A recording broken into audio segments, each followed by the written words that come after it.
प्राण के साथ जुड़ा हुआ। मन और प्राण इनका घनिष्ठ संबंध है। मन और अन्न इसका बहुत घनिष्ठ संबंध है। तो दो चीज़ों को सुधारना है। मन को सुधारने के लिए सबसे पहले हमारे को आहार के विषय में जो शुद्ध सात्विक आहार है, आयु सत्व बलारोग्य सुख प्रीति विवर्धना रस्या स्निग्धा रिधा, ये जो रसयुक्त स्निग्ध शरीर में स्थिर रहने वाले, मन को प्रसन्न करने वाले, जो आयु और सतोगुण को बढ़ाने वाले पदार्थ हैं, ऐसे पदार्थों का सेवन करें। हम जो धन उपार्जन करते हैं उसमें झूठ छल कपट फरेब से आया हुआ धन हमारे मन बुद्धि को बिगाड़ देता है।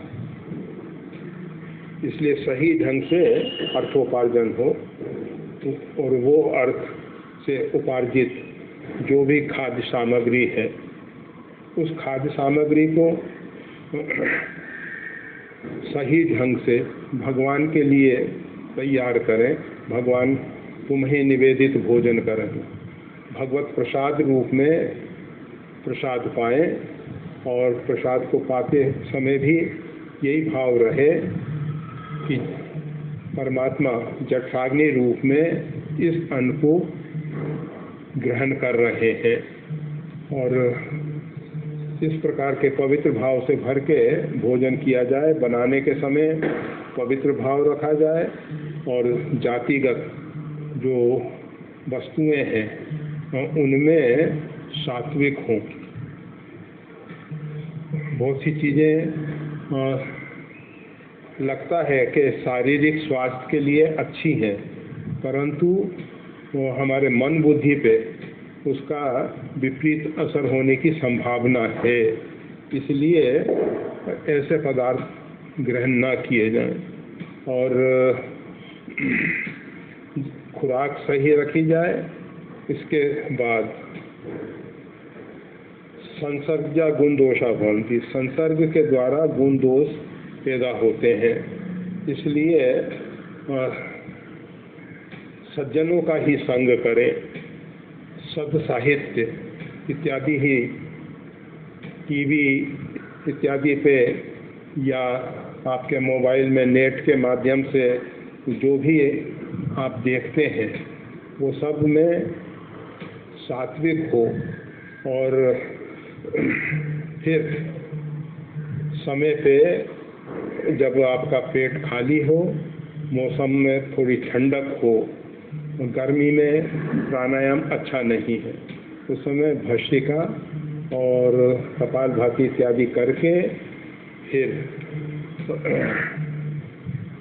राम रक्षा स्तोत्र, अध्यात्म राम रक्षा स्तोत्र में कहा गया है, चंद्र सूर्य दो एक घर करे।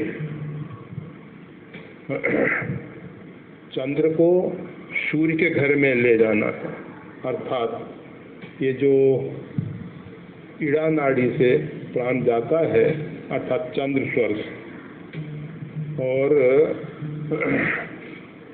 सूर्य के घर में ले जाके उसको फिर श्वास के रूप में निकाल देना है। इस प्रक्रिया को पहले श्वास पूरी अंदर फेफड़ों में जाए और जो हम श्वास लेते हैं फेफड़ों में तो जाती ही है, लंग्स में, और उसके साथ साथ ये जो उसका कुछ सूक्ष्म भाग जो है हमारे इन नाड़ियों से ईड़ा पिंगला और सुषुम्ना और फिर 32,000 ऐसी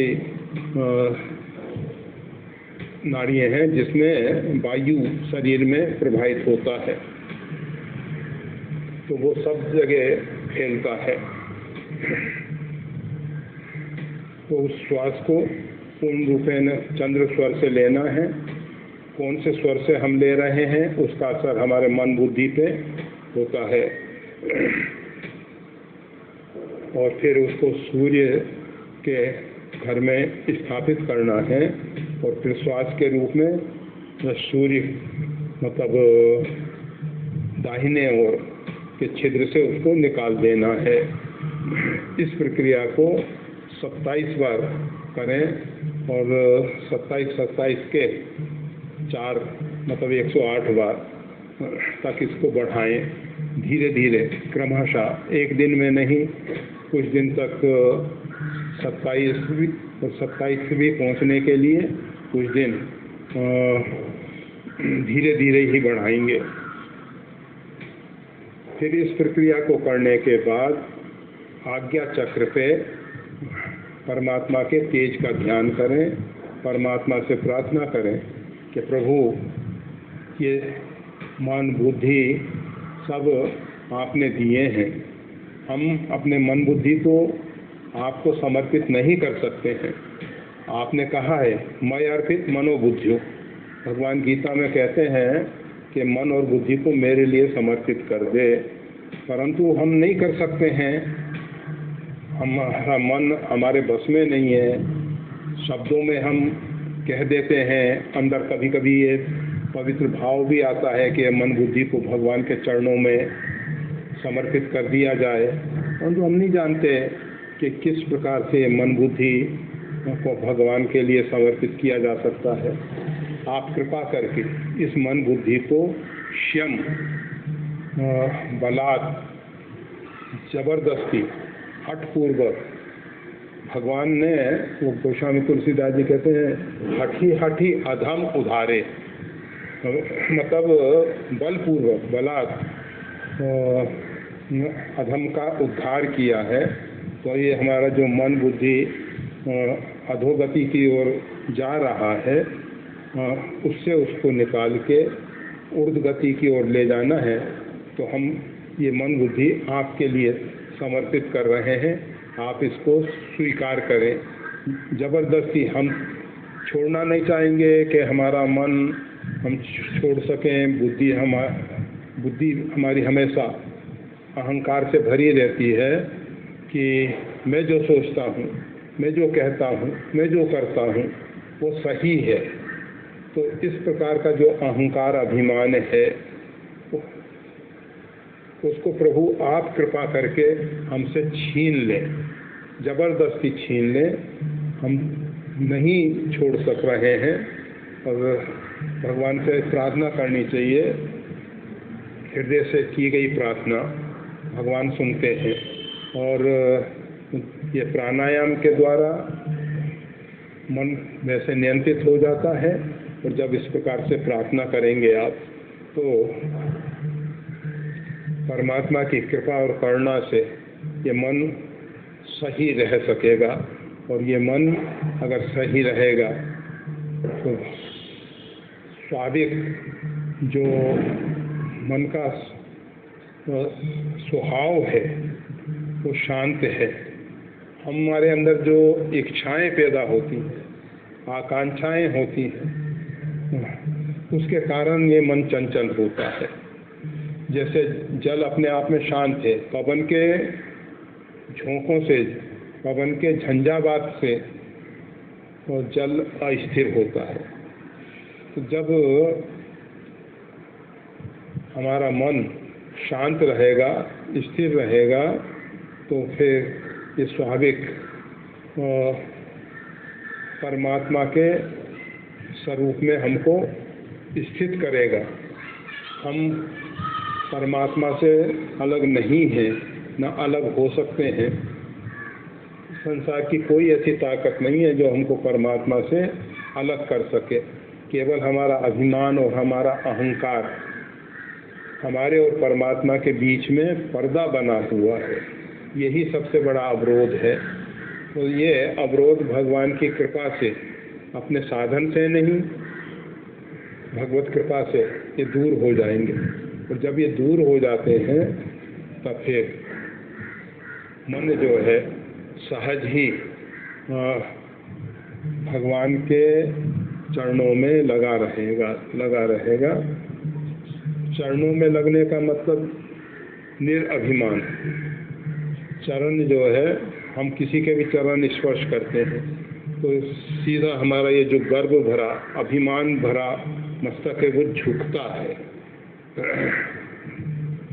तो चरण स्पर्श का सीधा सा अर्थ यही है कि अभिमान से रहित होना। और इस जब कहा जाता है भजमन राम चरण सुखदाई, भगवान के चरण जो हैं वो सुखदाई हैं, उसका सीधा सा तात्पर्य यही है कि हमारा मन बुद्धि जो है निरअभिमानी होके, निरहंकारी होके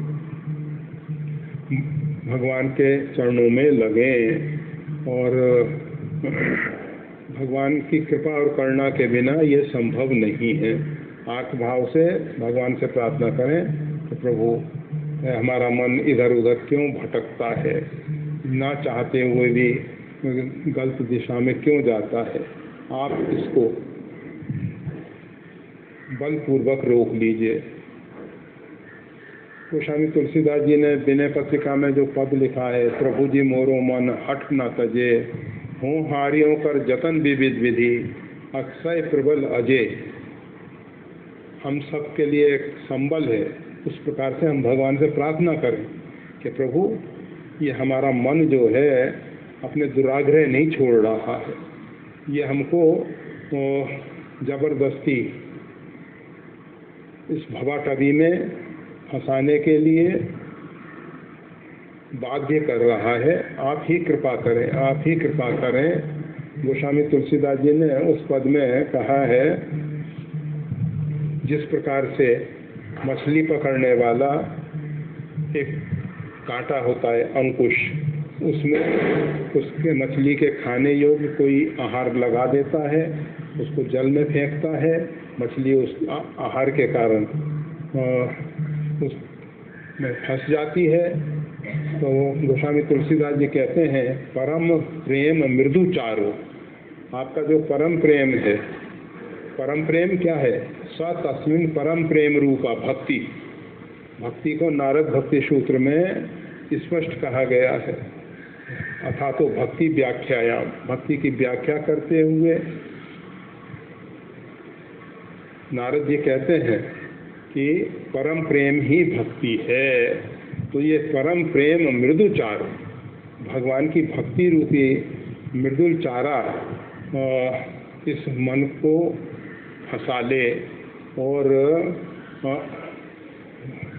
फिर कृपा डोरी, आपकी जो कृपा रूपी डोरी है उससे उसको खींच के इस संसार के जो पाप पयोनिधि जन्मन मीना, पाप रूपी पयोनिधि में हमारा मन जो है मछली बना हुआ है, उससे निकाल के राम भक्ति जल मम मम मीना, राम भक्ति रूपी जल में हमारे मन को छोड़ दें। तो ये विनय पत्रिका में गोस्वामी तुलसीदास जी ने इस प्रकार के अनेक पदों में प्रार्थना करने का ढंग हमको बताया है। हम तो प्रार्थना भी नहीं कर पाते हैं, तो इसलिए